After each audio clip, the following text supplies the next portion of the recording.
السلام علیکم ورحمۃ اللہ وبرکاتہ. سبحان اللہ بحمدہ عدد خلقہ ورضا نفسہ وزنۃ عرشہ مداد کلمات. سبحان اللہ بحمدہ سبحان العظیم. وعلیکم السلام. پارہ نمبر 18 ہے سورہ نور اور اس کی آیت نمبر ہے 11. دعا پڑھ لیتے ہیں. اعوذ باللہ من الشیطان الرجیم. رب اشرح لی صدری ویسر لی امری واحلل عقدۃ من لسانی یفقہوا قولی. رب زدنی علما رب یسر ولا تعسر وتمم بالخیر وبک نستعین. اللهم صل علی محمد وعلی آل محمد كما صليت على إبراهيم وعلى آل إبراهيم إنك حميد مجيد. اللهم بارك على محمد وعلى آل محمد كما باركت على إبراهيم وعلى آل إبراهيم إنك حميد مجيد. أعوذ بالله من الشيطان الرجيم. إن الذين جاءوا بالإفك عصبة منكم لا تحسبوه شرا لكم بل هو خير لكم لكل امرئ منهم ما اكتسب من الإثم والذي تولى كبره منهم له عذاب عظيم. اللہ سبحانہ وتعالی نے ان آیات کے اندر جو کہ پورا ایک رکوع ہے، ان آیات میں ایک واقعے کا تذکرہ کیا ہے جو تاریخ اسلام کے اندر واقع افک کے نام سے مشہور ہے. افک کو کہتے ہیں بہتان، کوئی چیز بہتان گھڑ کر کسی کے اوپر لگایا جائے. اس کا خلاصہ پہلے بیان کر دیتا ہوں، اس کے بعد یہ آیات سمجھنا آسان ہو جائے گا. اللہ کے نبی محمد رسول اللہ صلی اللہ علیہ وسلم، آپ کی ازواج مطہرات، آپ جب بھی سفر پہ روانہ ہوتے تو ان میں قرآن اندازی کرتے. جس بیوی کا نام نکلتا اس کو سفر میں ساتھ لے جاتے. یہ قرآن اندازی جائز ہے کہ جب سب کا حق برابر ہو تو اب ان میں سے کس کو سلیکٹ کیا جائے، تو اس کے لیے قرآن اندازی کرنا جائز ہے. غزوہ بنی مستلق، اس جنگ میں اللہ کے نبی صلی اللہ علیہ وسلم نے قرآ ڈالا تو اما عائشہ صدیقہ رضی اللہ تعالیٰ عنہ کا نام نکلا. رسول اللہ صلی اللہ علیہ وسلم جنگ میں تشریف لے گئے، واپس آ رہے تھے. مدینہ کے قریب جب پہنچے، ابھی مدینہ آیا نہیں تھا، کچھ دور تھا، تو رات کے وقت پڑاؤ کیا قافلے نے، کیونکہ زیادہ تر سفر رات کو کرتے تھے. دن کو گرمی کی شدت ہوتی تھی تو راتوں کو سفر کرتے تھے، ٹھنڈک بھی ہے اور سفر آسان ہو جائے گا. تو رات کو کہیں پڑاؤ کیا ایک جگہ پر. قافلہ ریسٹ وغیرہ جس طرح کرتا ہے تو اس طرح کیا. تو اما صدیقہ رضی اللہ تعالیٰ فرماتی ہیں میں اونٹ کے اوپر ایک کجاوا جیسے رکھا جاتا ہے نا، با پردہ، اور پردے کے احکام نازل ہو چکے تھے اس وقت، تو اس کجاوا جو تھا اس کے اندر میں بیٹھی ہوتی تھی. تو جو کجاوا اتارنے والے ہوتے تھے، کیونکہ میں ہلکی پھلکی تھی، چھوٹی عمر تھی، تو وہ کجاوا سمیت مجھ سمیت کجاوا اتار کر نیچے رکھ لیتے، پھر جب روانہ ہوتے تو اوپر رکھ لیتے. تو جب انہوں نے نیچے رکھا تو میں کجاوے سے اتر کر قضائے حاجت کے لیے گئی.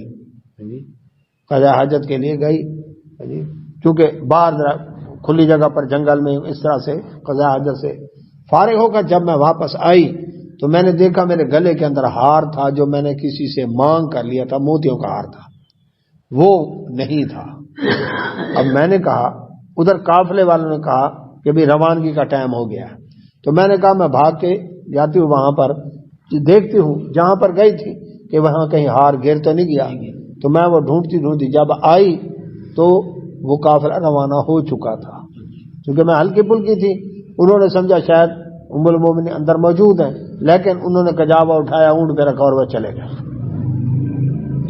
اب میں وہاں ہار تو مل گیا, تو اسی جگہ پر میں بیٹھی پھر رات کا ٹائم تھا, اونگ آ گئی, سو گئی.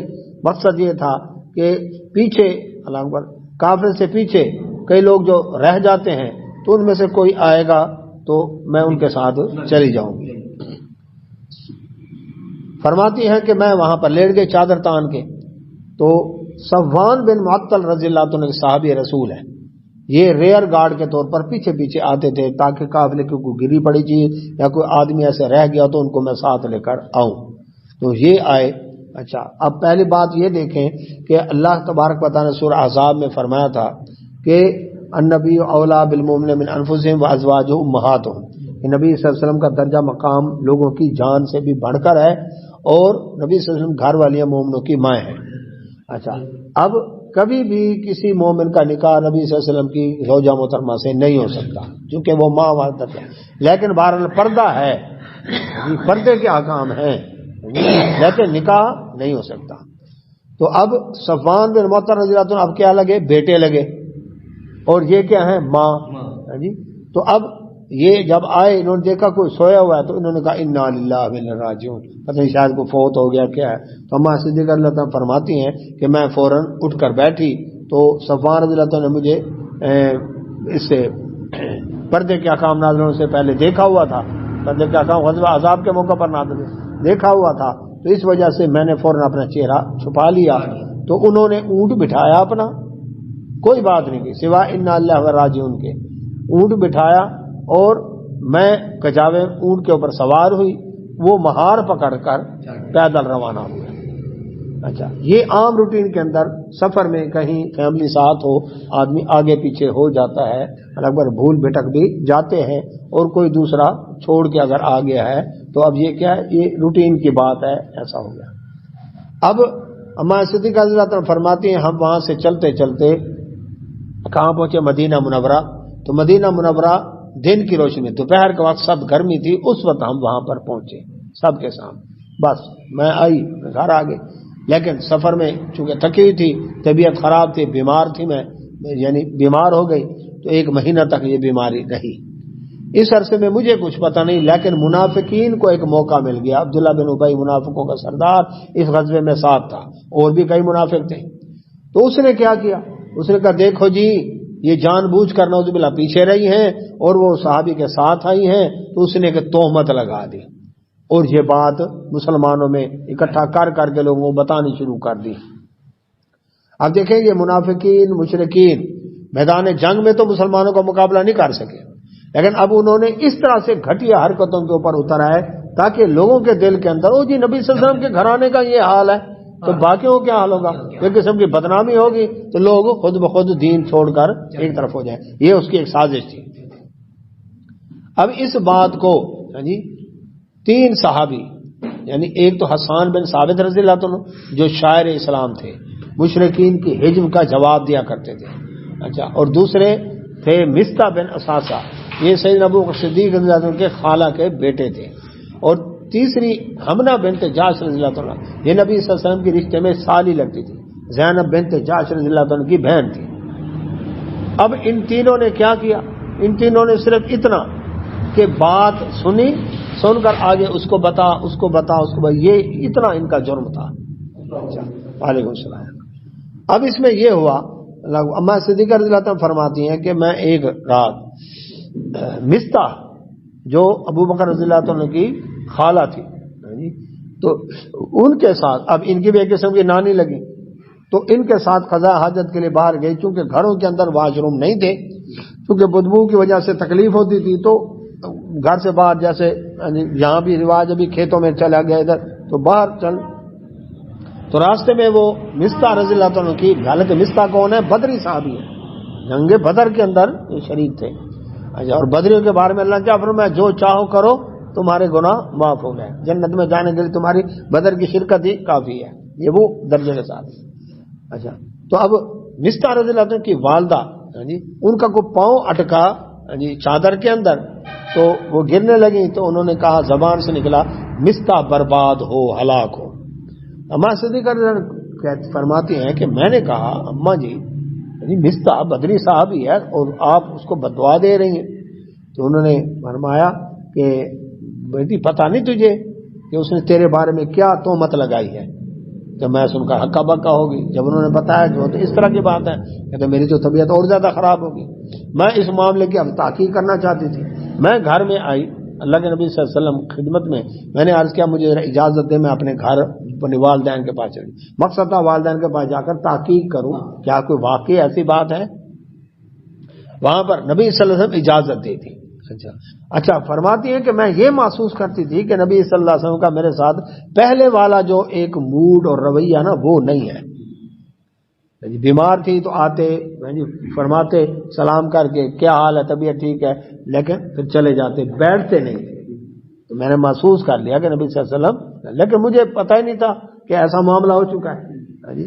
تو میں جب والدہ کے پاس گئی تو میں نے ان سے پوچھا, انہوں نے کہا کہ یہ ایسے معاملہ تو مشہور ہو چکا ہے, والد آپ کے والد کو بھی پتا ہے. تو میرے تو آنکھوں سے آنسوں کی لڑیاں جاری ہو گئی, میں رو رہی تھی. اچھا, ادھر اللہ کے نبی صلی اللہ علیہ وسلم پریشان.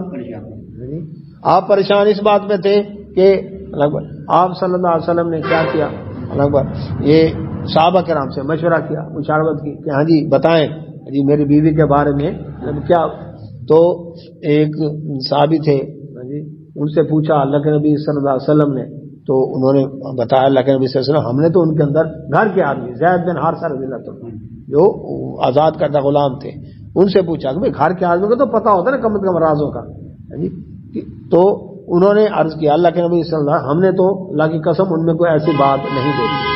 سیدنا علی رضی اللہ عنہ سے پوچھا تو انہوں نے عرض کیا اللہ کے نبی صلی اللہ علیہ وسلم آپ پریشان نہ ہوں, عورتیں بہت ہیں جی, آپ وہ بریرہ رضی اللہ عنہ جن کی لونڈی ان سے پوچھ لیں. اب یہاں پر ایک مسنگ ہوئی ہے, وہ مسنگ کیا ہے, لوگوں نے اس کو مشہور کیا کہ غالباً علی رضی اللہ عنہ نے جو یہ بتایا نا کہ عورتیں بہت ہیں, تنگی نہیں رکھی اللہ نے آپ کے اوپر, تو آپ بریرہ رضی اللہ عنہ, تو اس کا مطلب ہے آپ ان کو آزاد کر کے اور نکاح کر لیں. حالانکہ یہ بات حدیث میں نہیں ہے. میں نے کل پورا سارا کتاب تفسیر صحیح بخاری کی دیکھ کر اس پر چھان بین کر کے اس کے بعد یہ بات کر رہا ہوں. ان کا یہ کہنا کہ اللہ کے نبی صلی اللہ علیہ وسلم اللہ نے آپ پر تنگی نہیں رکھی, عورتوں کی کمی نہیں ہے, آپ بریرہ رضی اللہ عنہ سے پوچھ لیں. اس کا مطلب ہے اللہ نے تنگی نہیں رکھی, عورتیں بہت سی ہیں, آپ ان عورتوں سے تحقیق کر لیں, کیونکہ عورتیں عورتوں کے راز جانتی ہیں نا.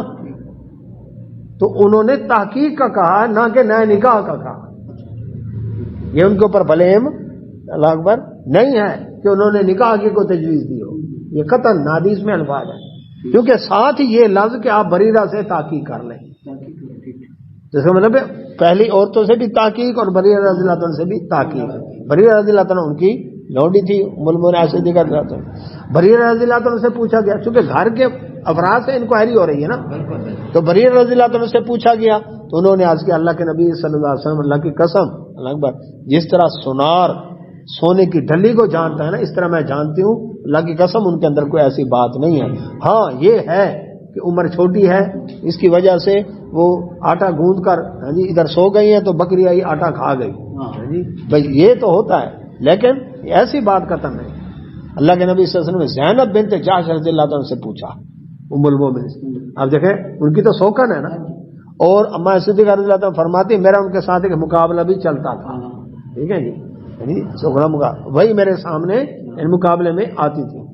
لیکن انہوں نے بھی کہا اللہ کے نبی صلی اللہ علیہ وسلم اللہ کی قسم اکبر ان کے اندر خیر بھلے کی سوا میں نے آج تک مجھے, حالانکہ دیکھیں سوکن کو موقع ملا ہے نا, یہ تربیت تھی نبی صلی اللہ علیہ وسلم, سوکن کو موقع, وہ تو نمک مرچ لگا کر اور زیادہ آج کا دور ہوتا ساری سوکنے مل جاتی, چلو جی اس کو تو فارغ کروائے نا جی, لیکن نہیں, انہوں نے کہا اللہ کے نبی صلی اللہ علیہ وسلم اللہ قسم میں نے ان میں خیر و بھلے کی سوا کچھ نہیں دیکھا.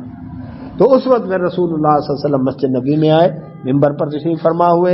آپ صلی اللہ علیہ وسلم نے اللہ کی حمد و ثنا کے بعد فرمایا مجھے ایک آدمی نے میرے اہل بیت کے بارے میں مجھے تکلیف دی ہے، کون ہے جو میرے ساتھ اس معاملے میں میری مدد کرتا ہے؟ اللہ کی قسم میں نے اپنی بیوی کے اندر کوئی ایسی برائی والی بات نہیں دی. اچھا نبی صلی اللہ علیہ وسلم نے گواہی کیوں نہیں دی؟ اس وجہ سے کہ لوگ کیا کہتے جی خاوند بیوی کے عیب کے اوپر پردہ ڈال رہا ہے جی خاوند نے تو ڈالنا ہے جی. باپ نے گواہی نہیں دی، کیوں نہیں دی؟ اس لیے کہ لوگ کہیں گے جی باپ تو دیا کرتا ہے بیٹیوں کی صفائیاں، ماں کی گواہی ہو جی ماں تو دیتی ہے صفائیاں. اور صحابہ کرام اگر صفائی دیتے لوگ کہتے ہیں دیکھو جی مرید جو ہے وہ پیر کے گھر کی صفائیاں دے رہے ہیں جی، نہ مانتے. تو اس کے اوپر کیا ہے؟ اللہ کے نبی صلی اللہ علیہ وسلم اللہ اکبر آپ یہ اس طرح سے بڑے پریشان ہوئے تو اللہ کے نبی صلی اللہ علیہ وسلم اللہ اکبر اس کشمکش میں ایک مہینہ ہے، اس میں ایک مہینہ ٹینشن کے اندر ہے. اللہ کے نبی صلی اللہ علیہ وسلم اللہ اکبر حجرہ میں تشریف لائے. عائشہ صدیقہ رضی اللہ تعالیٰ عنہ کے والد اور ابو بکر رضی اللہ تعالیٰ عنہ کی والدہ ام رومان وہ بھی آئی ہوئی تھی. اسی اتنے دیر میں ایک اور عورت آئی، اس نے آنے کی اجازت مانگی، وہ بھی آ گئی. تو اللہ کے نبی صلی اللہ علیہ وسلم آ کر بیٹھے. اما صدیقہ رضی اللہ عنہ فرماتی ہیں کہ مہینے میں پہلی دفعہ نبی صلی اللہ علیہ وسلم میرے پاس آ کر بیٹھے اور آ کر آپ صلی اللہ علیہ وسلم نے تشہد پڑھا، کلمہ شہادت پڑھا اور اللہ کے نبی صلی اللہ علیہ وسلم فرمایا عائشہ اگر غلطی ہو گئی ہے تو اللہ تعالیٰ سے معافی مانگ لے، اللہ تعالیٰ تیرا گناہ معاف کر. کہتے اس سے پہلے میں 3 دن ہو گئے رو رہی تھی، لیکن جیسے نبی صلی اللہ علیہ وسلم نے یہ بات کہی میرے آنسو رک گئے، جیسے خشک ہو گئے. میں نے عرض کیا اللہ کے نبی صلی اللہ علیہ وسلم اگر میں اقرار کروں ایسے گناہ کا جو میں نے نہیں کیا تو آپ تو خوش ہو جائیں گے، تسلی ہو جائے گی، لیکن جب کہ میں نے ایسی کوئی غلطی نہیں کی اور اللہ ضرور میرے بارے میں صفائی نازل کرے گا. پہلے والد سے کہا ابا جی آپ کچھ بتائیں نبی صلی اللہ علیہ وسلم کو. انہوں نے کہا جی میں کیا گواہی دوں، میں تو چپ ہوں. والدہ سے کہا اما جی آپ جو ہے نا وہ گواہی دیں بتائیں. ماں نے کہا میں بیٹی چپ ہوں. تو اس عرصے کے اندر اللہ کے نبی محمد رسول اللہ صلی اللہ علیہ وسلم آپ پر وحی کا نزول شروع ہوا. حدیث میں آتا ہے کہ جس طرح سخت سردی کے مہینے کے اندر آپ پر وحی نازل ہوتی تو آپ پسینے سے شرابور ہو جاتے. تو اسی انداز کے ساتھ رسول اللہ صلی اللہ علیہ وسلم آپ پسینے سے شرابور ہوئے. سب چپ تھے. رسول اللہ صلی اللہ علیہ وسلم جب وحی کے اندر یہ آیتیں نازل ہوئی اس رکوع میں نازل ہوئی، اس کے بعد نبی صلی اللہ علیہ وسلم مسکرا رہے تھے. حدیث میں مسکرا رہے تھے اور آپ صلی اللہ علیہ وسلم یہ مسکراہٹ جو تھی اللہ اکبر آپ نے فرمایا اللہ تعالیٰ نے عائشہ تجھے بری کر دیا. ان کی ماں نے کہا بیٹی اٹھ نبی صلی اللہ علیہ وسلم کا شکریہ ادا کر. انہوں نے کہا نہ میں اللہ کا شکر ادا کروں گی. اور فرماتی ہے میں تو سمجھتی تھی اللہ تعالیٰ خواب کے ذریعے نبی صلی اللہ علیہ وسلم کو بتا دے گا یا دل میں ڈال دے گا. میرے تو وہم و گمان میں نہیں تھا اللہ تعالیٰ میرے بارے میں آیتیں نازل کرے گا جو قیامت تک پڑھی جائے. سورۃ نور کے اندر آیات نور، میں تو وہم و گمان میں تھا. تو یہ تھا ایک وہ واقعہ. تو تاریخ میں یہ بھی آتا ہے کہ اللہ کے نبی صلی اللہ علیہ وسلم نے جب سب سے پوچھا تو عمر رضی اللہ عنہ سے پوچھا کہ عمر رضی اللہ عنہ تیرا کیا خیال ہے؟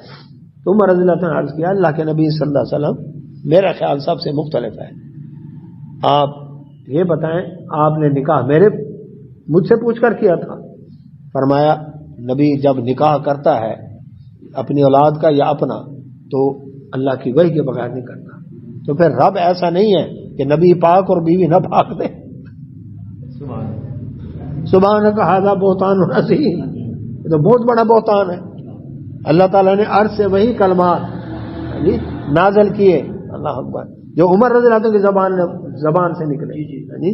تو اللہ تبارک و تعالیٰ کہ نبی صلی اللہ علیہ وسلم پر جب یہ کلمات نازل ہوئے اللہ اکبر تو اما عائشہ صدیقہ رضی اللہ تعالیٰ عنہ عمر رضی اللہ عنہ کے اس احسان کو یاد کرتے تھے کہ جو یہ موافقات عمر میں ہے کہ وہ آیات جو عمر رضی اللہ عنہ کے دل میں خواہش پیدا ہوئی اللہ نے اسی طرح قرآن نازل کیا. تو میں صدیقہ رضی اللہ عنہ جب عمر رضی اللہ عنہ پر قاتلانہ حملہ ہوا تو انہوں نے اپنے بیٹے عبداللہ بن عمر رضی اللہ عنہ کو بھیجا کہ جا کر اماں جی سے ریکویسٹ کریں کہ میرے دل کی تمنا ہے کہ میں نبی صلی اللہ علیہ وسلم اور ابو بکر صدیق رضی اللہ عنہ کے ساتھ میری قبر بنے آپ کے حجرہ میں، تو اگر آپ اجازت دیں تو میں اکبر وہاں پر دفن ہو جاؤں جی۔ تو انہوں نے عرض کیا کہ عمر کا میرے اوپر احسان ہے، انہوں نے فرمایا عمر کا میرے اوپر احسان ہے، تو میں جگہ تو میں نے اپنے لیے رکھی تھی کیونکہ میرے خامد ہیں یا میرے والد ہیں جی، جگہ اپنے لیے رکھی تھی، لیکن عمر کا احسان ہے اس لیے ان کو اجازت ہے۔ عمر رضی اللہ عنہ نے بیٹے سے فرمایا کہ جب میں شہید ہو جاؤں جی، روح نکل جائے، میرا جنازہ لے جانا، پھر اماں جی سے پوچھنا، اگر اجازت دیں، اب تو میں زندہ ہوں نا، انہوں نے اجازت دے دی، لیکن اگر اجازت دیں تو مجھے دفن کرنا، ورنہ بقی قبرستان میں دفن کر دینا جی۔ تو اماں صدیقہ رضی اللہ عنہ ان کو اجازت دی اور وہ وہاں پر دفن ہوئے۔ اللہ اکبر۔ تو اللہ سبحانہ و تعالیٰ نے اس کے اوپر جو تبصرہ کیا، اچھا پھر وہ جو مسلمان تھے، کون؟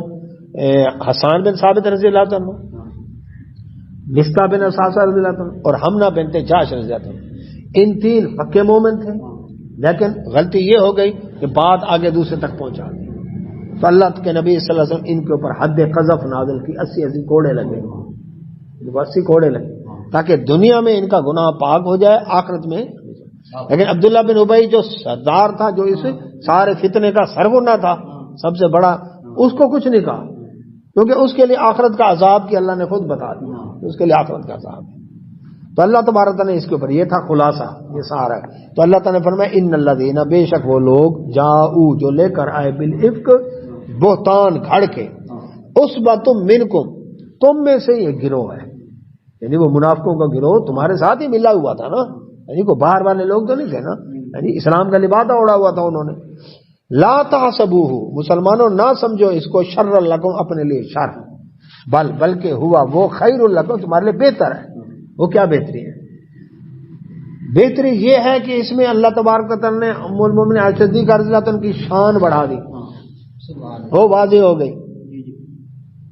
دوسرا، ابو بکر صدیق رضی اللہ عنہ کے گھر، جی گھرانے کی شان واضح ہو گئی۔ پھر صحابہ کرام اجمعین کا درجہ اور مقام واضح ہو گیا کہ اتنے صحابہ کرام اجمعین میں صرف 3 آدمی ان سے غلطی ہوئی، باقیوں سے نہیں ہوئی۔ یہ بھی ایک معیار ہے نا کہ معاشرے کے اندر، ورنہ تو بات ہے جنگل کی آگ کی طرح پھیل جاتی ہے۔ پھر منافقین کا کردار کھل کے سامنے آ گیا کہ اچھا یہ لوگ ہیں جو دشمن ہیں، یہ بھی کھل کے آ گیا۔ پھر اس میں یہ بھی واضح ہو گیا کہ اللہ کے نبی صلی اللہ علیہ وسلم عالم الغیب نہیں، اگر عالم الغیب ہوتے بیوی پیچھے بھول آتے، اور جو کہتے ہیں جی مراقبہ کیا، مکاشفہ کیا، جی چور چوری کر کے مال چھپا کے کہاں چلا گیا، جی دل کی تختی مرید کے پیر کے سامنے کھل جاتی ہے، پیر روشن ضمیر لگ بھگ شباز کرے پرواز دے جانے راز دلاں دے، جی پرواز کے دوران دلوں کے راز جانتے ہیں جی۔ اور 1 کروڑ روپے کا سونا چوری ہو گیا مزار سے اور پتہ ہی نہیں ہے، شباز کلندر کے مزار سے 1 کروڑ روپے کا سونا چوری ہو گیا اور پتہ ہی نہیں ہے، اور دعویٰ ہے کہ پرواز کے دوران لگ بھگ دلوں کے راز جانتے ہیں۔ تو اب وہاں پر کیا ہے، اللہ کے نبی صلی اللہ علیہ وسلم، آپ کی زوجہ محترمہ پیچھے رہ گئی، پھر صحابہ کرام جو ساری دنیا کے ولی اکٹھے ہو جائیں ایک صحابی کے برابر نہیں، اگر صحابہ کرام میں ان کو بھی پتہ نہ چلا اور تہمت لگانے کا موقع مل گیا منافقین کو، ٹھیک ہے نہیں۔ تو اللہ کے نبی صلی اللہ علیہ وسلم 1 مہینہ تک پریشان رہے جی۔ اچھا اب اگر کوئی یہ کہے کہ جنی اللہ کے نبی صلی اللہ علیہ وسلم کو تو پتا تھا اس لیے آپ چپ رہے، اگر ایسی بات ہوتی تو نبی صلی اللہ علیہ وسلم ام المومنین عائشہ صدیقہ رضی اللہ عنہا کے پاس جا کر یہ نہ فرماتے عائشہ اگر گناہ ہو گیا تو اللہ سے معافی مانگ لے، کیونکہ نبی صلی اللہ علیہ وسلم تو عالم الغیب اگر ہوتے تو آپ کو تو پتہ ہے کہ ہوا ہی نہیں ہے، تو یہ کلمات نہ کہتے جو حدیث میں موجود ہے، صحیح بخاری کتاب و تفسیر کے اندر ساری تفصیلات موجود ہے۔ تو اس لیے اللہ تعالیٰ نے فرمایا اے ایمان والو اس کو اپنے لیے شر نہ سمجھنا، یہ تمہارے لیے بہتر ہو گیا کہ کھول کر منافق بھی سامنے آ گئے، ایمان والوں کا کردار بھی آ گیا جی، اور صدیق کے گھرانے کا مقام بھی سامنے کھول کر آ گیا، اور نبی صلی اللہ علیہ وسلم کے بارے میں جو عقیدہ لوگوں کا ہے کہ عالم الغیب ہے وہ بھی کھول کر آ گیا کہ نہیں عالم الغیب نہیں ہے، ٹھیک ہے۔ تو اللہ تعالیٰ نے فرمایا لکل امرئ، ہر شخص کے لیے منہم ان میں سے مکتسبا، جو اس نے کمایا، من الاسم گناہ میں سے اس کا حصہ ہے۔ کیا یعنی کسی نے تو سنا اور باقی بات آگے چلا دی، سن کر بات آگے چلا دی، وہ تھے 3 آدمی، ان کو تو ان کا حصہ ملے گا گناہ کا، وہ مل گیا، 80 کوڑے لگ گئے، ٹھیک ہے جی۔ اچھا، اور کسی نے سنا اور چپ ہو گیا، اور میں کیوں چپ ہوا؟ اس کو بولنا چاہیے تھا کہ یہ بات غلط ہے، کسی نے ہنس کر ٹال دیا۔ تو اللہ سبحانہ وتعالی ہر ایک کا جتنا جتنا حصہ تھا نا گناہ کا، اس کو اس کا بدلہ ملے گا۔ لیکن والذی، وہ شخص تولا، جو ہیڈ ہے، اس کا ولی سرپرست ہے، کبرہ منہم، ان میں سے جو بڑا ہے، جس نے اس گناہ کو اسٹارٹ کیا ہے، عبداللہ بن ابی، لہو، اس کے لیے عذاب عظیم، بہت بڑا عذاب ہے، اس لیے اس کو کچھ نہیں کہا، اس لیے اس کو کچھ نہیں کہا کیونکہ آخرت کا عذاب اس کے لیے، ان المنافقین فی الدرک الاسفل، منافق جہنم کے سب سے نچلے طبقے میں ہوگا۔ فرمایا لولا، کیوں نہ، اب آگے اللہ تعالیٰ نے تربیت کی ایمان والوں کی، فرمایا لولا، کیوں نہ، اس سمعتموہ، جب تم نے سنا اس کو، کس کو؟ اس بہتان کو، سنتے ہی، ظن المؤمنون، یقین کر لیتے مومن مرد، والمومنات، اور مومن عورتیں، بانفسہم، ان کے اپنے بارے میں، خیر کا، یعنی سنتے ہی تم نے اچھا گمان کرنا تھا، سنتے ہی نبی کے گھرانے کے بارے میں یہ تہمت، سنتے ہی اما صدیقہ رضی اللہ عنہا کے بارے میں تہمت سنتے ہی تمہیں تو اچھا گمان کرنا چاہیے کہ یہ کیسے، جیسے ابو ایوب انصاری رضی اللہ عنہ نے پوچھا اپنی بیوی سے کہ یہ بتا، اگر تو عائشہ رضی اللہ عنہ کی جگہ ہوتی تو یہ کام کرتی؟ کہا توبہ توبہ استغفر اللہ، یہ کیسے ہو سکتا ہے؟ تو ادھر جن کے ساتھ تہمت لگائی گئی، کون؟ وہ صحابی صفوان بن معطل رضی اللہ عنہ، بدری صحابی۔ تو ابو ایوب انصاری رضی اللہ عنہ فرماتے ہیں بیوی سے کہ اگر میں صفوان کی جگہ ہوتا تو میں بھی تو کبھی ایسا حرکت نہ کر سکتا۔ اور یہ صفوان رضی اللہ عنہ آرمینیا کے خلاف جنگ ہو رہی تھی، جنگ میں شہید ہوئے، ان کو تو شہادت کا مرتبہ ملا ہے۔ تو اللہ تبارک نے فرمایا یہ تو مومنوں کو سنتے ہی کیا کرنا چاہیے؟ اچھا گمان کرنا چاہیے۔ وقالو، اور کہتے، ھذا، یہ افک مبین، کھلم کھلا تہمت ہے، سنتے ہی، اللہ اکبر، اما صدیقہ رضی اللہ عنہ کے بارے میں سنتے ہی یہ کہہ دیتے یہ تو کھلم کھلا تہمت۔ لولا، کیوں نہ، جاؤ، لے آئے وہ، علیہ، اس تہمت کے اوپر، باربعۃ شہداء، 4 گواہ کیوں نہیں لائے؟ گواہی تو تھی نہیں کوئی، یہ تو صرف اتنا ہی ہے نا۔ اچھا، اگر کوئی ایسا معاملہ بالفرض ہوتا تو وہ تو دن دہاڑے سب کے سامنے دن کی روشنی میں آ رہے ہیں لوگوں کے پاس، ورنہ ایسا ہوتا تو چھپ کر آتے۔ تو اس کا مطلب ہے نہ کوئی کرینے کی گواہی تھی، نہ ہی موقع کی گواہی تھی، یہ تو ایسے تہمت تھی جو انہوں نے لگا دی۔ اور فرمایا، اور ہم پیچھے پڑھ چکے ہیں کہ جو کسی پاک دامن کے اوپر تہمت لگاتا ہے تو 4 گواہ لے کر آئے، اگر نہیں لے کر آیا تو پھر کیا 80 کوڑے حد قذف لگے گی۔ تو اللہ تعالی نے فرمایا کہ 4 گواہ کیوں نہ لائے، فَإِذْ پس جب نہیں، یأتوا، لے آئے وہ، بشہداء، گواہ، فَأُولَٰئِکَ، یہ لوگ، عند اللہ، اللہ کے نزدیک، ہم الکاذبون، جھوٹے ہیں۔ اور آج تک تہمت لگا رہے ہیں کہ نہیں لگا رہے ہیں؟ تو اللہ تعالیٰ فرماتے ہیں جھوٹے ہیں۔ ولولا، اگر نہ، فضل اللہ، اللہ کا فضل ہوتا، علیکم، تم پر، ورحمت، اس کی رحمت اگر نہ ہوتی، فی الدنیا والآخرہ، دنیا اور آخرت کے میں، لمسکم، تو پہنچا تمہیں، فی ما، اس معاملے میں، جو افضتم فی، جس میں تم مشغول ہو گئے تھے، عذاب عظیم، بہت بڑا عذاب۔ ایمان والو، یہ تو اللہ کا کرم اور اس کی رحمت ہے دنیا اور آخرت میں، ورنہ اتنی سی بات پر منافقین کو عذاب کیا ملتا کہ فوراً ان کی گردنیں اتار دی جاتی۔ نبی سے ہمیں اشارہ کرتے کہ تم نے 1 مہینہ تک مجھے ٹینشن میں مبتلا رکھا، اور ہمارے بارے میں تم نے یہ تہمت لگائی، تو ان کی گردنیں اڑا دی جاتی۔ یہ تو ان کی گردنیں بچ گئی، کھول کر سامنے آ گئے لیکن گردنیں بچ گئی۔ اچھا، دوسرا یہ کہ ایمان والوں میں صرف 3 آدمیوں سے غلطی ہوئی افواہ پھیلانے میں، سنے پھیلانے میں. اس لیے حکم ہے کہ جب کوئی خبر سنے کسی بارے میں سب سے پہلے تحقیق کریں. جی یہ میسج آیا جی فوراً آگے چڑھاؤ، پہلے اس کی تحقیق تو کرو. حدیث ہے، حوالہ ہے، صحیح ہے، سند اس کی کیسے ہے، قرآن کی آیت ہے، القرآن یہ تو کوئی حوالہ نہیں، الحدیث یہ تو کوئی حوالہ نہیں، اس کا پکا ریفرنس ہونا چاہیے، تب بات آگے کرو. یہ نہیں کہ ادھر سنی آگے چلا دی، سنی اور چلا دی، یہ نہیں کرنا. تو اس کی تحقیق کرو. تو اس لیے اللہ تعالیٰ نے فرمایا یہ جس کام میں تم پڑے ہوئے تھے، اللہ اکبر، یہ اس کے اوپر تمہیں عذاب ہوتا بڑا، یہ تو اللہ کی رحمت ہے کہ اس نے تمہیں عذاب سے بچا لیا. اس تلقونہ، جب منتقل ہو رہی تھی بِأَلْسِنَتِكُمْ، تمہاری زبانوں پر چرچے ہو رہے تھے، ایک دوسرے کو بتا رہا تھا، دوسرا تیسرے کو بتا رہا تھا، آگے منافقین کر رہے تھے. وَتَقُولُونَ، اور تم کہہ رہے تھے بِأَفْوَاهِكُمْ، اپنے منہوں سے، ما ایسی بات لیس لکم، کہ نہیں ہے تمہیں بھی علم، جس کا علم، یعنی خود موقع پر موجود تھے تم نے دیکھا تو ایسے تم نے کہنا شروع کر دیا اور وہ بات آگے چلا بھی دی تم نے.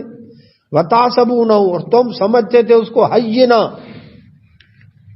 کہ یہ کو عام معمولی سی بات ہے، بڑی آسان بات ہے.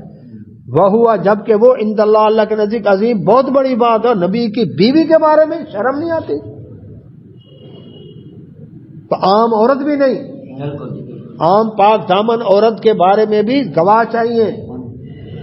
لیکن تم کہہ رہے ہو تو پیغمبر کی بیوی کے بارے میں کہہ رہے. ہاں جی، محمد علی مرزا کیا کر رہا ہے؟ اسحاق جھالوی کیا کر رہا تھا؟ یہی بکواس کر جو اللہ رب العزت نے قرآن فرمائے تو نبی صلی اللہ علیہ وسلم کے گھر کے بارے میں ایسی باتیں کر رہے ہو تم، شرم نہیں آتی تمہیں؟ اللہ وعلیکم السلام. کیا کہتا ہے کہ جنگ جمل جو تھی نا، وہ عبداللہ بن زبیر رضی اللہ عنہ نے آگ بھڑکائی اپنی خالہ کو، انہوں نے کیا کیا، آگ لگائی تاکہ وہ جا کر علی رضی اللہ عنہ کے خلاف لڑیں. تو ان میں عبداللہ بن زبیر رضی اللہ عنہ ان کے بارے میں ان کو اس نے الزام تراشی کی اس انداز کے ساتھ. اللہ اکبر. اور اہل تشیع تو کہتے ہیں آج بھی، کہتے ہیں ہم کیوں ان کو ام المومنین کہیں. یہ جو بل پیش ہوا تھا بنیاد اسلام والا بل اسمبلی میں، تو اس کے خلاف انہوں نے جو تحریک چلائی، اس کے اندر ساجد نقوی نے صاف کہا، پریس کانفرنس کی، کہتے ہیں ہمارے سارے شیعہ علماء بیٹھے ہیں اور وہ کانفرنس کرتے کہ ہم ام المومنین کیوں لکھیں، کیونکہ انہوں نے علی رضی اللہ عنہ کے خلاف جنگ کی تھی. بھئی جنگ کیوں کی تھی؟ اس لیے کہ عثمان رضی اللہ عنہ کے قاتلوں سے قصاص کا کہا تھا. سیدنا عثمان رضی اللہ عنہ کے قاتل لگ بھگ علی رضی اللہ عنہ کے گروہ میں موجود تھے، شیعان علی کے روپ میں موجود تھے، اور کتنے سال ہو گئے تھے مطالبہ کرتے کرتے. تو جب وہ نہیں ہوا تو اماں صدیقہ رضی اللہ عنہ صرف قصاص کے مطالبے کے لیے گئے تھے، لوگ ان کے ساتھ ہو گئے. اور جنگ جو بھڑکائی وہ ان قاتلین عثمان رضی اللہ عنہ جو تھے انہوں نے بھڑکائی. کس طرح؟ کچھ آدمی اماں صدیقہ رضی اللہ عنہ کے لشکر میں چلے گئے، کچھ آدمی علی رضی اللہ عنہ کے لشکر میں چلے گئے، انہوں نے ان پر تیر برسائے، انہوں نے ان پر برسائے، انہوں نے کہا انہوں نے لڑی ہے، وہ انہوں نے کہا انہوں نے لڑائی شروع کی ہے. تو اس کے اوپر جو ہے وہ جنگ شروع ہو گئی اور کتنے ہزار آدمی شہید ہو گئے. ان میں طلحہ، زبیر رضی اللہ رضوان اللہ اجمعین، 10 مبشرہ صحابہ وہ بھی گئے. قرآن کہے ماں باپ کو اف ولا تنہرہما، اور ادھر علی رضی اللہ عنہ ماں سے لڑ رہے ہیں. ام المومنین ایسے دیکھ رہا ماں ہے نا، تجھے ماں سے لڑیں. لیکن وہ کہتے ہیں نہیں جی ہم تو ام المومنین نہیں کہتے. تو اس کے اوپر کیا سیدنا علی رضی اللہ عنہ نے بھی ان کو ماں سمجھا. جنگ جب ختم ہوئی تو انہوں نے یہ نہیں کیا کہ مال غنیمت لوٹا ہو مسلمانوں کا، ان عورتوں کو قیدی بنایا ہو. خارجیوں نے کہا تھا تو آپ سیدنا علی رضی اللہ عنہ نے فرمایا یہ بتاؤ تم میں سے کون ہے جو ام المومنین عائشہ صدیقہ رضی اللہ عنہ کو اپنی لونڈی بنایا؟ ہے کوئی ایسا؟ شرم نہیں آتی تمہیں؟ اور عزت احترام کے ساتھ ان کو مدینہ منورہ پہنچایا. وہ مغالطہ تھا جنگ کے اندر، اور مطالبہ صحیح تھا ان کا، کیونکہ عثمان رضی اللہ عنہ کے جو قاتلین تھے وہ تو عہدوں پر آ چکے تھے، علی رضی اللہ عنہ کے مشیر بنے ہوئے تھے.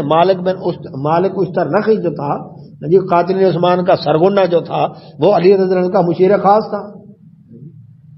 اور محمد بن ابو بکر، اللہ اکبر، جو بیٹا ابو بکر رضی اللہ عنہ کا تھا، لیکن پالا سیدنا علی رضی اللہ عنہ تھا، کیونکہ ابو بکر صدیق رضی اللہ عنہ کی لگ بھگ وفات کے بعد ان کی جو بیوہ تھی اسماء بنت امیس رضی اللہ عنہ، انہوں نے نکاح کیا پھر علی رضی اللہ عنہ کے ساتھ، اور یہ بیوہ بھابی تھی علی رضی اللہ عنہ کی، جعفر طیار رضی اللہ عنہ کی بیوی تھی، ان کی شادی کے بعد ابو بکر رضی اللہ عنہ کے نکاح میں آئی، اور ابو بکر رضی اللہ عنہ کی وفات کے بعد علی رضی اللہ عنہ کے نکاح میں آئی۔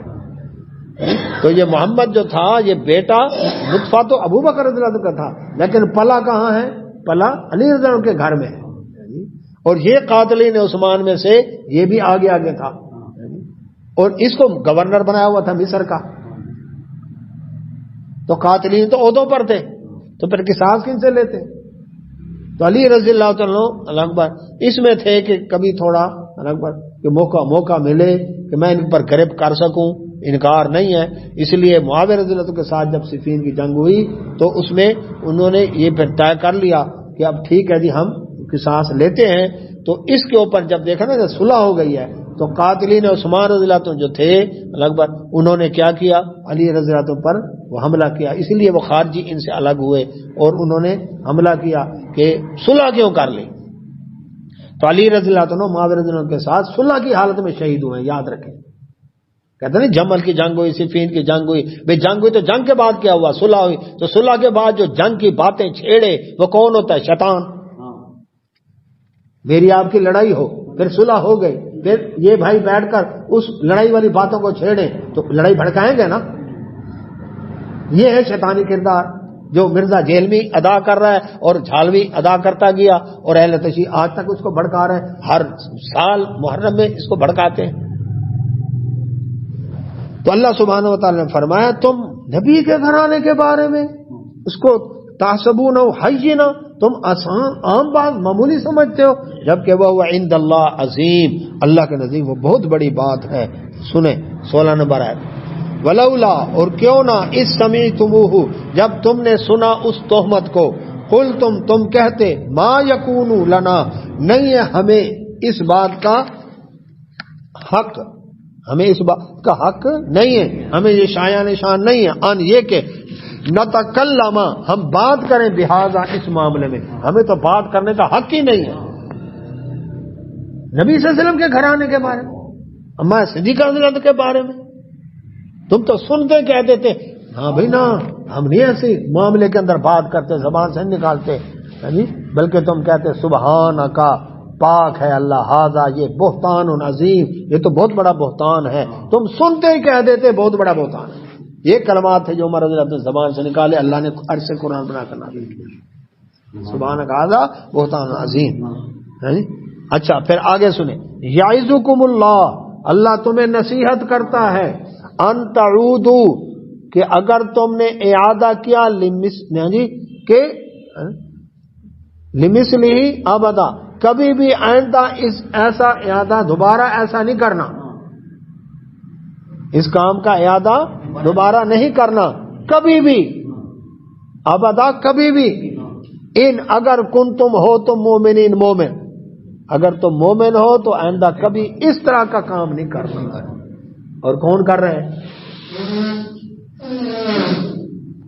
اعادہ کر رہے ہیں نا، اہل تشیع کر رہے ہیں نا، جھالوی جیلمی کر رہے ہیں نا، جبکہ رب کیا فرماتا ہے یعظکم اللہ، اللہ تمہیں نصیحت کرتا ہے ان تعودوا لمثلہ ابدا، کہ آئندہ کبھی بھی ایسا نہیں کرنا، ان کنتم اگر تم مومن، اس کا مطلب ہے جو اعادہ کرتا ہے وہ مومن ہی نہیں ہے، قرآن کھول کر کے وہ مومن ہی نہیں ہے، وہ مومنہ تو ہے مومن نہیں ہے، خود مومن کہہ لینے سے مومن نہیں بن جاتا، رب نے فیصلہ کر دیا یہ مومن نہیں ہے جو نبی کی بیوی کے بارے میں، نبی کے اہل بیت کے بارے میں، نبی صلی اللہ علیہ وسلم کے گھر کے بارے ازواج کے بارے میں بکواس کرتا ہے، رب کہتا ہے اگر مومن ہو تو ایسا کام نہیں کرنا، اگر کرتے ہو تو مومن نہیں ہو۔ وَيُبَيِّنُ اللَّهُ کھول کر واضح کر دیا اللہ نے، لکم تمہارے لیے، الآیات اپنی احکام، یہ آیات ہیں اللہ نے کھول کر واضح کر دی ہیں، واللہ اور اللہ تعالیٰ علیم جاننے والا، حکیم اور حکمت والا ہے، اللہ جانتا ہے ہر معاملے کو کرتا ہے۔ اب یہ قرآن مجید فرقان حمید کی اتنی واضح آیات قیامت تک کے لیے پڑھی جائیں گی کہ نہیں؟ بالکل پڑھی ہے۔ اور کن کا تذکرہ ہے؟ اما صدیقہ رضی اللہ تعالیٰ کی شان میں یہ بیان ہوئی ہے. تو اللہ سبحانہ وتعالیٰ نے اس کے اندر یہ کیا. ابھی آیات کا تذکرہ آگے چل رہا ہے. اللہ سے دعا اللہ سمجھنے میں توفیق عطا فرمائے. وآخر دعوانا سبحانک اللہم و بحمدک اشہد ان لا الہ الا انت استغفرک و اتوب الیک.